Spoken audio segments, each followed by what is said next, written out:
There are experiments that history remembers, and then there are experiments that history tries to forget.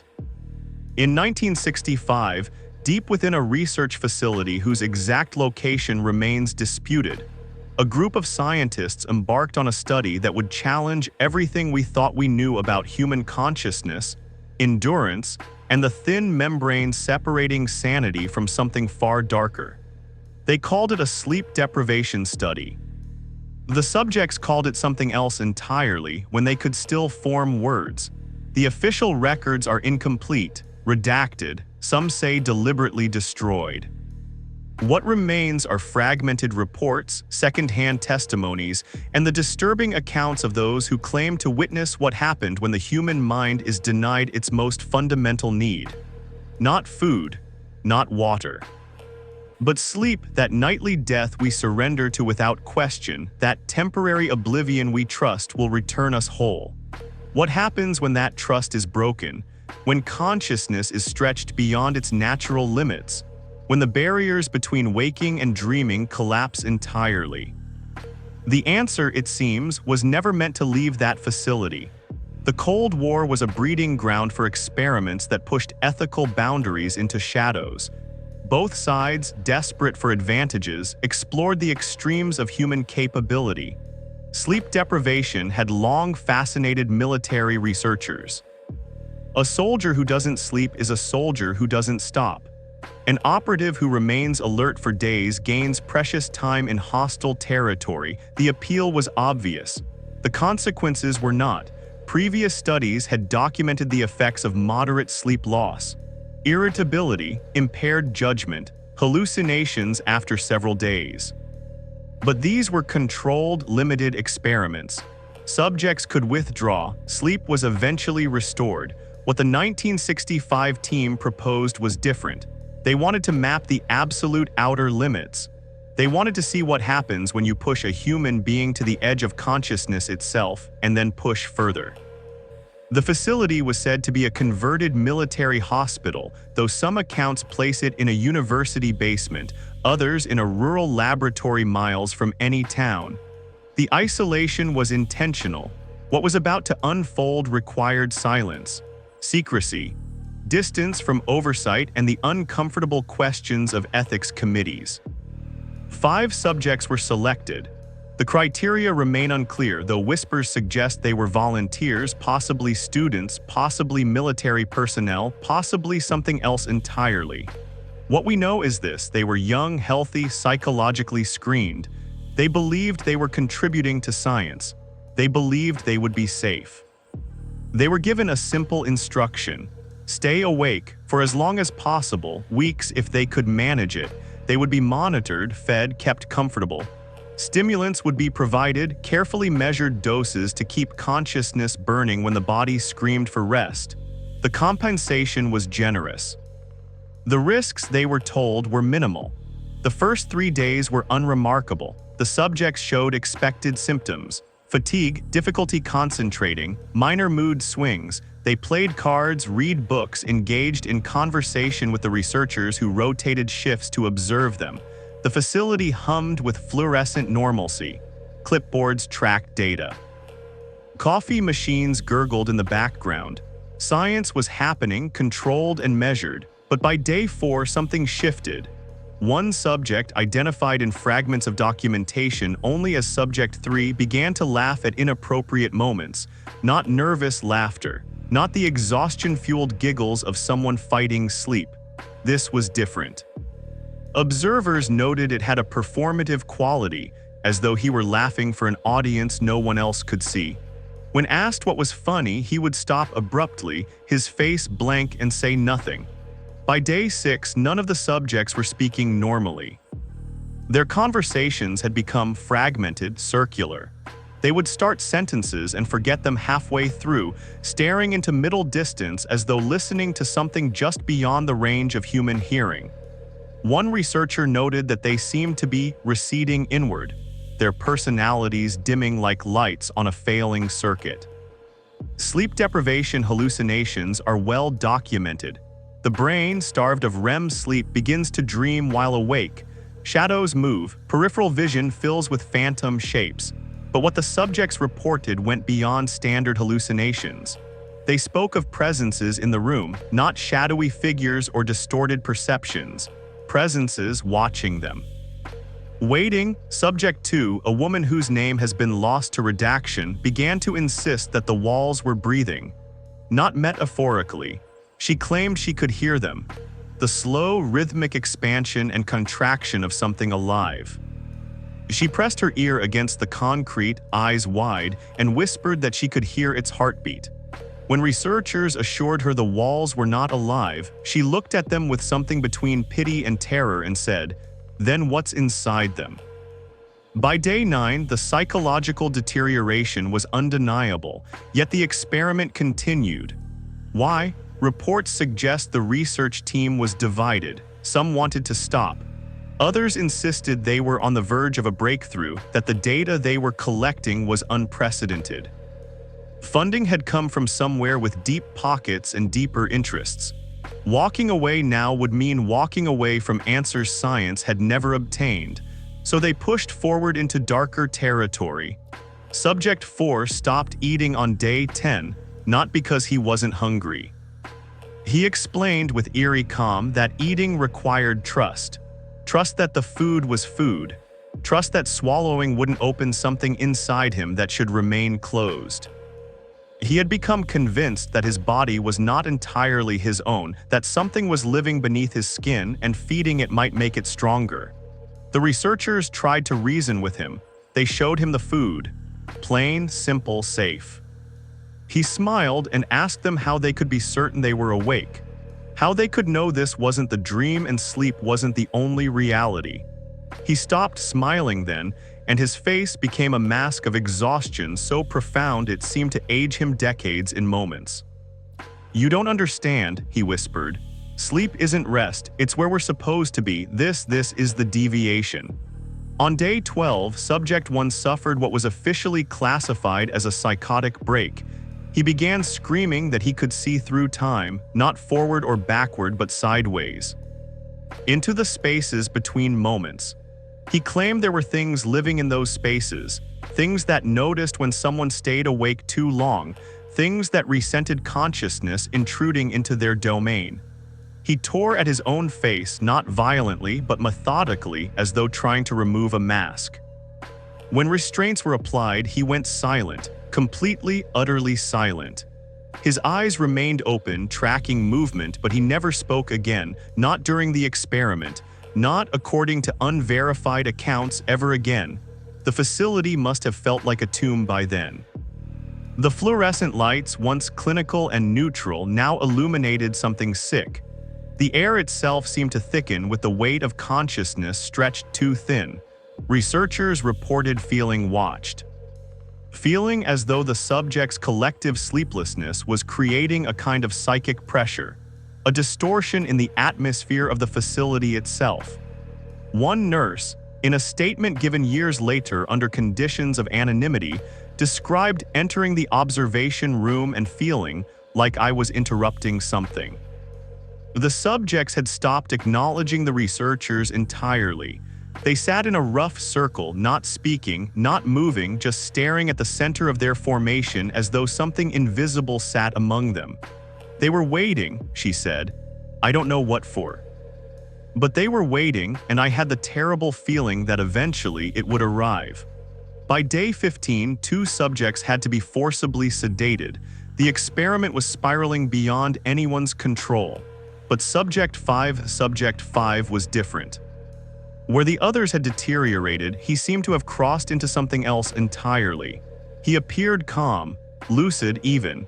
He spoke clearly, answered questions, performed cognitive tests with disturbing accuracy for someone who hadn't slept in over 2 weeks. When asked how he felt, he said, "I feel awake. Truly awake. For the first time in my life, I'm not interrupting consciousness with those little deaths you call sleep. I'm continuous, I'm whole." The researchers didn't know whether to be fascinated or horrified. They were both. "What do you see when you close your eyes?" One doctor asked. Subject 5 smiled. "I don't close them anymore, I don't need to. Blinking is just practice for sleeping, and I'm done practicing. His eyes were bloodshot, threaded with ruptured vessels, but they never wavered, never blinked. Witnesses said watching him was like watching something pretending to be human, something that had studied the mechanics but missed some essential component of what makes us alive. On day 17, the observation equipment began malfunctioning. Cameras would cut out for seconds at a time. Audio recordings filled with static that sounded, some said, almost like whispering. Equipment that had functioned perfectly for weeks suddenly became unreliable. Explanations ranged from electromagnetic interference to simple equipment failure. But the technicians who examined the devices found nothing wrong. They worked perfectly in every other location. Only in the observation room, only when recording the subjects, did they fail. One technician refused to return to the facility after his shift, claiming the static had formed words in a language he didn't recognize but somehow understood. He never clarified what the words said. The experiment was officially terminated on day 21, not because of ethical concerns, though those had mounted.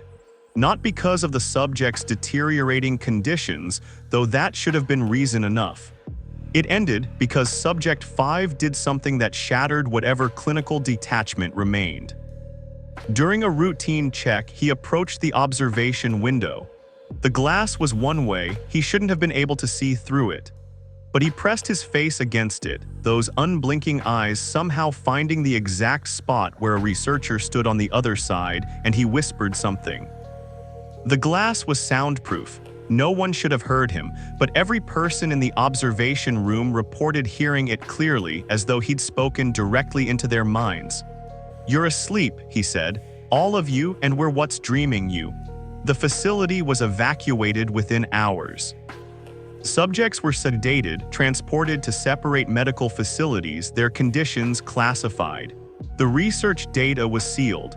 The building itself was reportedly decommissioned within months, though some claim it still stands, empty and locked, a dark monument to the experiment that went too far. What happened to the subjects after? The official story is vague. Recovery, rehabilitation, return to normal life under conditions of confidentiality, but fragments of information have surfaced over the decades, unverified, impossible to confirm, but persistent. Subject 1, the one who went silent, was said to have spent the rest of his life in psychiatric care, eyes open, aware, but utterly unreachable. Subject 2 died young in her sleep, the reports say, though the details are sealed. Subject 3 vanished from all records after 1967. Subject 4 was found dead in 1972 in circumstances that were ruled accidental but never fully explained. And Subject 5, there are stories, sightings. Claims from people who swear they've encountered a man matching his description, still looking exactly as he did in 1965, still awake, still watching with those terrible, unblinking eyes. Urban legend, most likely, the kind of story that grows in the absence of truth. But some stories persist because they're too disturbing to forget. The scientific community has largely dismissed the experiment as either exaggerated folklore or an ethical nightmare best left unexamined. No peer-reviewed papers were ever published. No official acknowledgement exists in any accessible archive. It's become a ghost story whispered among researchers, a cautionary tale about the dangers of pushing human subjects beyond reasonable limits. But those who have dug into the fragments, who have interviewed people on the periphery, who have found the breadcrumbs of documentation that survived, they'll tell you something different. They'll tell you the experiment didn't fail, it succeeded. It answered the question it set out to answer. What happens when you deprive a human being of sleep for weeks? You don't just break the body, you don't just fracture the mind. You dissolve the boundary between consciousness and something else. Something that exists in the spaces we're not supposed to access while awake. Something that notices when we linger too long in their territory. Sleep, it turns out, isn't just biological necessity, it's protection. A daily surrender that keeps us from seeing what consciousness, stretched too thin, reveals. The subjects didn't just lose their minds, they saw through them, into the machinery beneath, and what they found there was never meant for human observation. In the years since, sleep deprivation research has continued under far stricter ethical guidelines. Experiments are limited to days, not weeks. Subjects can withdraw at any time. Safety protocols are rigorous. We've learned much about the brain's need for sleep, about circadian rhythms and memory consolidation and the vital functions of rest. But we've never again attempted to push subjects as far as that 1965 study pushed its 5 volunteers. The official reason is ethics. The unstated reason is something else. A recognition, perhaps, that some boundaries exist for reasons that transcend morality. That some territories of human experience are marked with warnings we'd be wise to heed. There's a researcher, now in his 80s, who was a young assistant on the project. He's never spoken publicly about what he witnessed, but in private conversations, carefully worded, he's shared fragments. He says the worst part wasn't the subject's deterioration. It was the moment he realized they might be right. That consciousness might not be the natural state. That the waking world might be the interruption and sleep the only honest reality. "We think we're awake," he said once, staring into his coffee as though it held answers. "We think we're here, solid, real, but what if we're just echoes? What if the real us only exists in sleep and this, all of this, is just the dream we have while we're really alive?" He wouldn't elaborate, he never spoke of it again. The facility, whatever its location, is gone now. Demolished or abandoned or repurposed beyond recognition. The subjects are dead or disappeared or living under identities that erase their connection to those 21 days in 1965. The data is locked away, if it still exists at all. But sometimes, in sleep research labs around the world, when subjects report particularly vivid or disturbing experiences during deprivation studies, researchers will exchange glances. Quiet, knowing, a shared awareness of something that's never quite been put into words. They know there's a limit. They know that somewhere beyond the measured territory of safe, controlled research, there's a line. And they know that in 1965, 5 people crossed it and found something on the other side. Something that shouldn't be disturbed. Something that's still there, waiting in the spaces between waking and sleeping, between consciousness and the dark. The experiment raised a question that was never answered, not officially, not satisfactorily. But if you listened to those who were there, if you read between the redacted lines of surviving documentation, you'll find a consensus that's more disturbing than any official conclusion could be. The question wasn't whether humans can survive without sleep. We know they can't, not indefinitely. The body fails. The mind breaks, that's established science. The real question, the one the experiment accidentally stumbled into, was this: what are we protected from when we sleep? What does the nightly surrender to unconsciousness keep us from seeing? And what happens when something we're meant to experience only in dreams bleeds into waking life? The subjects found out. And whatever they discovered was apparently significant enough to bury the entire project, seal the records, and ensure that no one would ever officially attempt such an experiment again. Was it mass psychosis, shared delusion brought on by extreme physiological stress? A folie à plusieurs amplified by sleepless minds feeding off each other's deterioration? That's the rational explanation, the comfortable one, the one that lets us file the incident away and move forward with our understanding of consciousness intact. But rationality has limits, science has boundaries. And sometimes, when we push past them, we find that the universe is stranger and more terrible than our models account for. There's a detail that appears in multiple second-hand accounts. The subjects in their final days of wakefulness began to speak in unison, not coordinating, not consciously mimicking each other, but speaking the same words at the same time in the same inflection.